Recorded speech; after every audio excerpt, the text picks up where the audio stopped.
8ನೇ ತಾರೀಕು ಸೆಪ್ಟೆಂಬರ್ ಇದಕ್ಕೆ ಒಂದು ಉತ್ಸವದ ಲಾಂಛನ ಮಾಡಬೇಕು.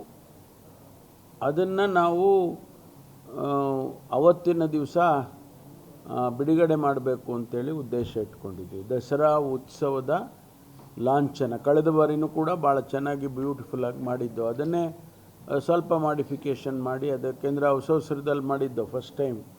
ಈಗ ಅದನ್ನೆಲ್ಲ ಒಂದಿಷ್ಟು ಫೈನ್ ಟ್ಯೂನ್ ಮಾಡಿ ಲಾಂಛನ ಮಾಡಬೇಕು ಅಂತೇಳಿ ಅವತ್ತು ಸಂಪೂರ್ಣವಾಗಿ ನಮ್ಮ ಕಾರ್ಯಕ್ರಮದ ಉದ್ದೇಶಗಳು, ಕಾರ್ಯಕ್ರಮದ ರೂಪುರೇಷೆಗಳು ಮತ್ತು ಕಾರ್ಯಕ್ರಮದಲ್ಲಿ ಯಾರು ಭಾಗವಹಿಸ್ತಾರೆ ಇವೆಲ್ಲವನ್ನು ಕೂಡ ನಾವು ನಿಮಗೆ ಪತ್ರಿಕಾಗೋಷ್ಠಿಯನ್ನು ಕರೆದು ತಮಗೆ ತಿಳಿಸೋದಕ್ಕೆ ಮಾಧ್ಯಮಗೋಷ್ಠಿಯಲ್ಲಿ ಹೇಳ್ತೇವೆ. ಅವತ್ತೇ 8 ಸೆಪ್ಟೆಂಬರ್ 25 ಆಯ್ತಾ. ಅದಾದ ಮೇಲೆ ನಾವು 22ನೇ ತಾರೀಕು 22 ಸೆಪ್ಟೆಂಬರ್ ಅವತ್ತು ನಾವು ಹಬ್ಬದ ಕಾರ್ಯಕ್ರಮಗಳನ್ನು ಪ್ರಾರಂಭ ಮಾಡ್ತೀವಿ. 22 ಸೆಪ್ಟೆಂಬರ್ 25ಕ್ಕೆ ಅವತ್ತಿನ ದಿವಸ ನಮಗೆ ತಾವು ನೋಡಿದ್ರಿ ಕಳೆದ ಬಾರಿ 9 ದುರ್ಗೆಯರನ್ನು ಶೃಂಗಾರ ಮಾಡಿ ನಮ್ಮ ಧಾರ್ಮಿಕ ಹಿನ್ನೆಲೆಯಲ್ಲಿ ಪ್ರತಿ ದಿವಸ ಅವರಿಗೆ ಪೂಜೆ ಪುನಸ್ಕಾರಗಳನ್ನು ಮಾಡಿ ಯಾವ ಹಿಂದೂ ಸಂಪ್ರದಾಯದಲ್ಲಿ ಹಾಗೆ ಮಾಡ್ತಾರೆ ಅದನ್ನು ನಾವು ಕಂಪ್ಲೀಟ್ ಮಾಡಿದ್ವಿ. ಅದೇ ರೀತಿ ಧಾರ್ಮಿಕ ಹಿನ್ನೆಲೆಯಲ್ಲಿ 22ನೇ ತಾರೀಕು ನಾವು ಪ್ರಾರಂಭವನ್ನು ಮಾಡ್ತೇವೆ. ಅದರಲ್ಲಿ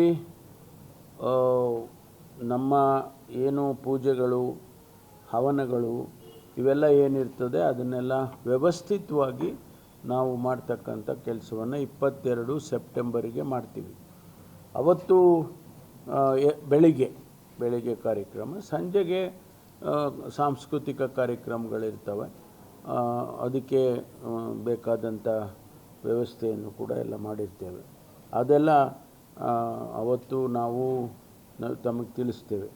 ಭಾಳ ಮುಖ್ಯವಾಗಿ ಏನು ಅಂತ ಹೇಳಿದರೆ ಇಡೀ ಪಟ್ಟಣವನ್ನು ದೀಪದ ಮೂಲಕ ನಾವು ಶೃಂಗಾರ ಮಾಡಿರ್ತೀವಿ. ಅವತ್ತು ಅದನ್ನು ಲಾಂಚ್ ಮಾಡ್ತೀವಿ. ಇಬ್ಬರಿಗೆ ಏನೋದು ಇನಾಗ್ರೇಷನ್ನು ಮಾಡ್ತೀವಿ. ಇಡೀ ಪಟ್ಟಣವನ್ನು ನಾವು ಶೃಂಗಾರ ಮಾಡಿ ಅದನ್ನು ಲಾಂಚ್ ಮಾಡ್ತೀವಿ. ಮತ್ತು ಒಂದು ಫ್ಲವರ್ ಎಕ್ಸಿಬಿಷನ್ ಮಾಡಬೇಕು ಅಂತ ಮಾಡಿದ್ದೀವಿ ಈ ಬಾರಿ. ಅದು ಕೂಡ ವಿಭಿನ್ನವಾಗಿರಬೇಕು. ಸುಮ್ಮನೆ ಆರ್ಡಿನರಿ ಫ್ಲವರ್ ಎಕ್ಸಿಬಿಷನ್ ಆಗೋದಿಲ್ಲ, ವಿಭಿನ್ನವಾಗಿರಬೇಕು ಅಂತ. ಸೊ 22ನೇ ತಾರೀಕು ಒಂದು ದೀಪಾಲಂಕಾರ ಇಡೀ ಪಟ್ಟಣವನ್ನು ಮಾಡುವಂಥದ್ದನ್ನು ಉದ್ಘಾಟನೆ ಮಾಡ್ತೀವಿ.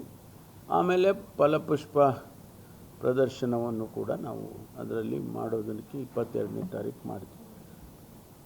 ಆಮೇಲೆ ಪ್ರತಿನಿತ್ಯ 23, 24 ಧಾರ್ಮಿಕ ಕಾರ್ಯಕ್ರಮಗಳು ನಡೆಯುತ್ತೆ. ಬೆಳಗ್ಗೆ ಹೊತ್ತು, ಸಂಜೆ ಹೊತ್ತು ಸಾಂಸ್ಕೃತಿಕ ಕಾರ್ಯಕ್ರಮಗಳು ಮಾಡ್ತೀವಿ.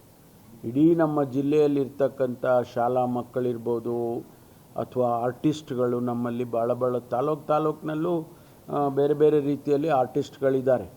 ಅವ್ರನ್ನೆಲ್ಲರನ್ನೂ ಕೂಡ ಸಂಪರ್ಕ ಮಾಡಿ ಅವ್ರನ್ನ ಕರ್ಕೊಂಡು ಬಂದು ಅವ್ರಿಗೊಂದು ಅವಕಾಶ ಕೊಟ್ಟು ಪ್ರತಿ ದಿವಸ ಸಾಂಸ್ಕೃತಿಕ ಕಾರ್ಯಕ್ರಮ ಏನು ಸಂಜೆ ಹೊತ್ತು ನಡೆಯುತ್ತೆ ಅದನ್ನು ಮಾಡ್ತೇವೆ. ಇದರ ಜೊತೆಗೆ ಯುವ ದಸರಾ ಅಂತೇಳಿ ಮಾಡಿದ್ದೆವು ಹೋದ ಸಾರಿ. ಯುವ ದಸರಾ ಅವರಿಗೆ ಯುವಕರಿಗೆ ಮುಂದಿನ ಭವಿಷ್ಯದ ವಿಚಾರಧಾರೆಗಳು ಸಿಗಬೇಕು ಅನ್ನೋದೊಂದು, ಜೊತೆಗೆ ಎಂಟರ್ಟೈನ್ಮೆಂಟು ಯುವಕರಿಗೆಲ್ಲ ಏನು ಯಾವ ರೀತಿ ಮಾಡಬೇಕು ಅದನ್ನು ಕೂಡ ನಾವು ಚಿಂತನೆ ಮಾಡಿ ಯುವ ದಸರಾ ಒಂದು ಮಾಡತಕ್ಕಂಥದ್ದು.